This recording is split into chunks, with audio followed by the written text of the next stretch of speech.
And here we have a pretty interesting article from Zero Hedge about how China has a plan to subvert the global dollar standard.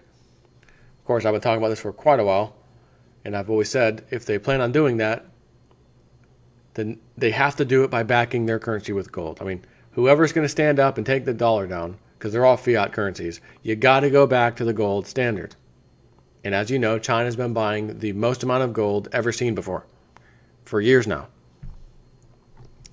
China's plan to subvert the global dollar standard by Alistair McLeod of the Mises Institute for Zero Hedge. He says, if nothing else, the Chinese have a sense of history and destiny.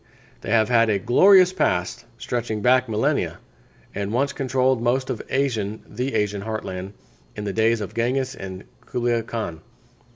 But even then, China was essentially inward-looking, protecting her own cultural values. Trade with the Europeans in the centuries following Marco Polo's visit was mostly at the behest of European travelers, not the Chinese. She exported her art and culture to visitors and did not import European values. Before I forget, I was doing a video, I think 2 days ago now, and I was talking about the RVs. People are massively into debt more than ever before, and for some reason, the number one thing being purchased right now by people, Americans, off like way higher than anything else, was recreational vehicles.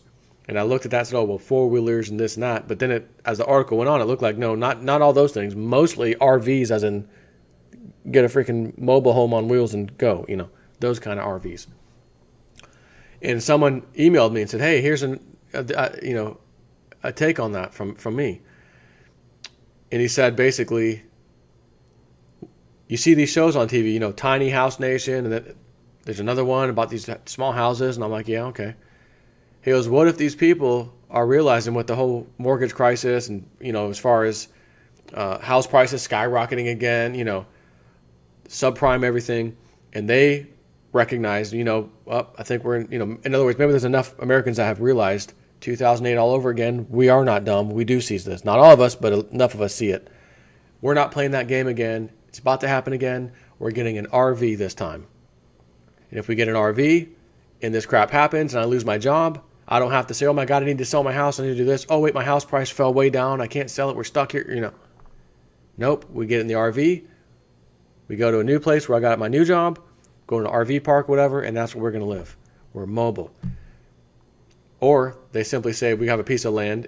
We're just going to live in the RV on our piece of land. I thought that is an interesting alternate view. That is a very interesting alternate view. And it's possible that has happened. Not all of them, but certainly maybe a lot of them. I didn't think of that. So he's kind of said that. And I was like, you might have something on your, you might have a good idea here that, or a good, point of view. That it wasn't just morons getting more in debt, but actually people saying, I'm downsizing. I'm tired of the McMansion, the big house. Forget that. I'm going small, get an RV, and that's it. So that was an interesting thought. I wanted to just say that. So it's kind of a long article. Let me just scroll down a little bit. But it says, this was a mistake implicitly recognized by China's current leadership. This time, China has embraced Western thinking and technology to further her own progress. The development of the Shanghai Cooperation Organization in recent years is the platform for China in partnership with Russia to embrace the Asian continent through peaceful trade, improving the lives of all citizens of the many nations who are and will become members. The SCO promises a revolution in the wealth and living standards of over 40% of the world's population and associated benefits for its supplier nations on the other continents. China's approach is fundamentally different from that of America, which under President Trump appears to be envious of the success of non-Americans producing goods and services for the American consumer. Why gold is central to China's future trade settlement policy. China's challenge is the yuan, their currency, the yuan. As a purely fiat currency, will take decades to replace the dollar, possibly never. And that assumes that China follows more stable monetary policies than the U.S. This has not been the case since the Lehman Brothers crisis, with China's M2 broad money quantity expanding rapidly, accounting for much of the world's monetary growth in recent years. The rate of monetary expansion is criticized as a dangerous credit bubble by Western analysts or analysts who are quick to condone monetary expansion in their own developed nations, but turn into hardcore monetarist critics over China. No, China will never replace the dollar with her own currency without a golden guarantee. Therefore, China needs to deploy gold to displace the dollar. This might be done in one of two ways. One, encouraging markets to evolve away from dollars toward gold, or alternatively, by the state forcing the pace. China provides the facility to convert yuan into physical gold in the Shanghai market through the Shanghai Futures Exchange. This gives an exporter of raw materials to China a sound money option instead of being paid only in yuan or dollars. It does not require China to use state-owned gold, the physical gold being sourced through the market. In time, liquidity in the yuan futures contracts should improve, and Shanghai is already the largest physical gold market.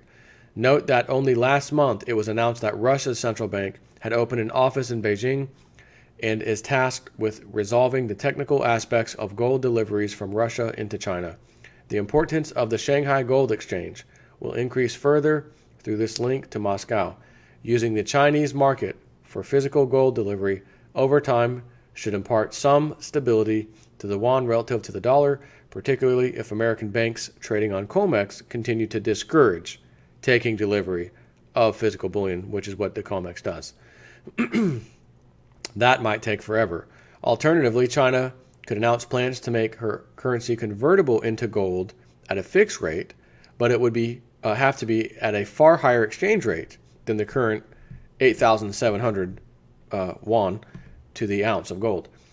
If this course is followed, U.S. Treasuries are bound to be displaced as the zero-risk bond standard, potentially creating chaos in Western financial markets.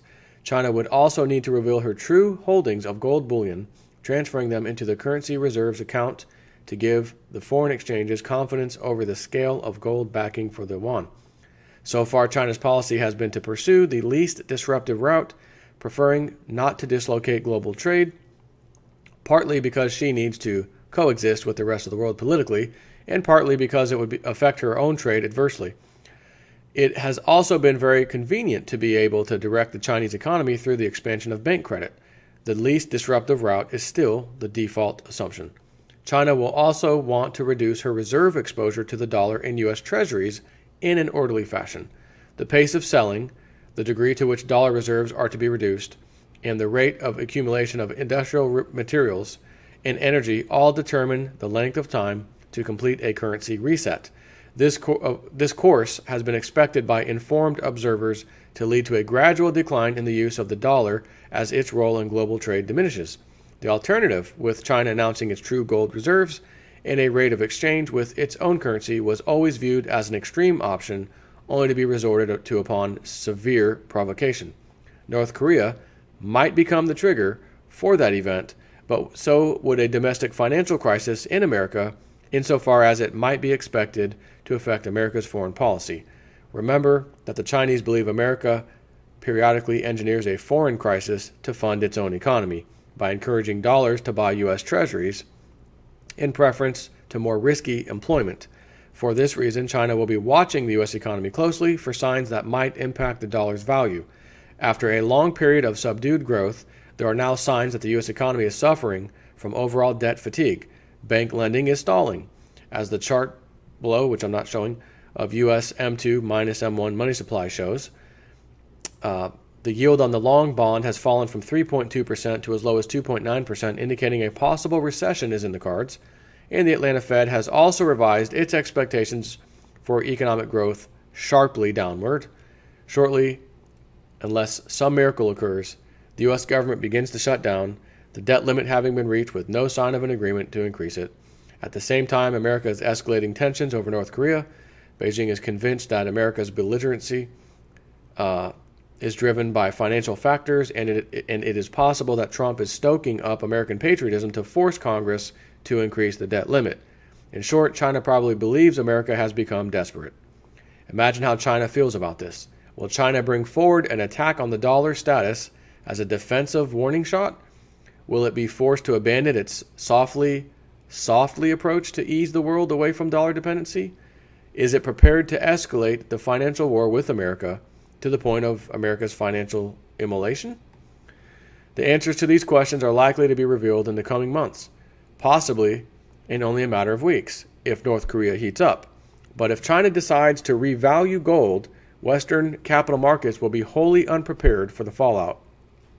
China itself will be affected, as will all other nations that trade with the U.S. or trade with countries that trade with the U.S. The advanced welfare-driven nations dependent on capital markets are at risk. The great financial crisis of 9 years ago will be a light rehearsal compared with what could follow. The irony is that the countries isolated from the dollar, especially Russia and Iran, will come out best. Iran will be significantly stronger relative to Saudi Arabia, with important consequences for the power play in the Middle East.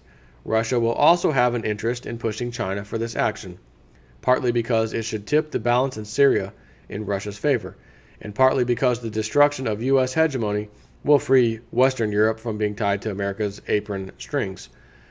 This is the final prize for the two leading nations of the Shanghai Cooperation Organization, a free trade area which will eventually include the whole Eurasian continent, with the rest of the world acting as its feedstock. It has always been the ultimate logic behind the Russian-Chinese partnership. Despite all its military power, America will be isolated unless, like Britain ditching her colonies in the 1960s, America accepts she no longer controls global commerce. This is hard to imagine. Meanwhile, uppermost in Russia's mind will be the continuing problem of oil prices tied to the dollar. There is some circumstantial evidence that America used the oil weapon to attack Russia by encouraging the collapse in oil prices in 2014. True or not, Russia will not want to be exposed to the continuing risks of her major export commodity being priced in dollars. She will almost certainly prefer to see oil priced in gold or a currency linked with gold. Our next chart, which compares oil prices in dollars with oil prices priced in gold, illustrates the financial stability this can be expected to give Russia and other Asian oil exporters as well, relative to the historic price volatility in dollars. Before the failure of the gold pool in the late 60s and the subsequent abandonment of the dollar gold standard in 1971, oil, in common with all other commodities, was effectively priced in gold, the dollar being merely the settlement medium. Since 1972, the oil price measured in gold has varied in a 350% range, while in dollars the range has been many magnitudes greater. If the dollar is to be undermined, the dollar oil price may rise, but the dollar's purchasing power eliminates any benefit. Russia will almost certainly want to revert to the pre-1971 regime of oil priced in gold, allowing her to accumulate monetary reserves that retain their value. So we can begin to understand the importance of Sergei Glaziev sharing China's geostrategic view. It confirms that sufficiently provoked, the Shanghai Cooperation Organization's plan to operate without the US dollar might have to be brought forward. The SCO's economic stability cannot be guaranteed by replacing one fiat currency in its death throes with another. Some form of gold convertibility will be essential, so those plans will be brought forward as well. Perhaps China and Russia no longer have the luxury of time. America's increased military belligerence in Trump's first 100 days might force their hand. Perhaps America, knowing her demise is becoming increasingly inevitable, has some dramatic plan under wraps to seize the financial initiative, as dramatic perhaps as the Nixon shock when America abandoned the post-war gold standard, which again they said was temporary, just be temporary. And now it's been here since 1971. The instability brought into the geopolitical equation by the Trump presidency and the early signs the U.S. economy is grinding to a halt under the sheer weight of consumer and government debt are increasingly likely to prompt China and Russia into firm financial action, if only to protect themselves in an unstable financial and monetary environment. Could not agree with that more, which is why I just read that sucker to you. Take care.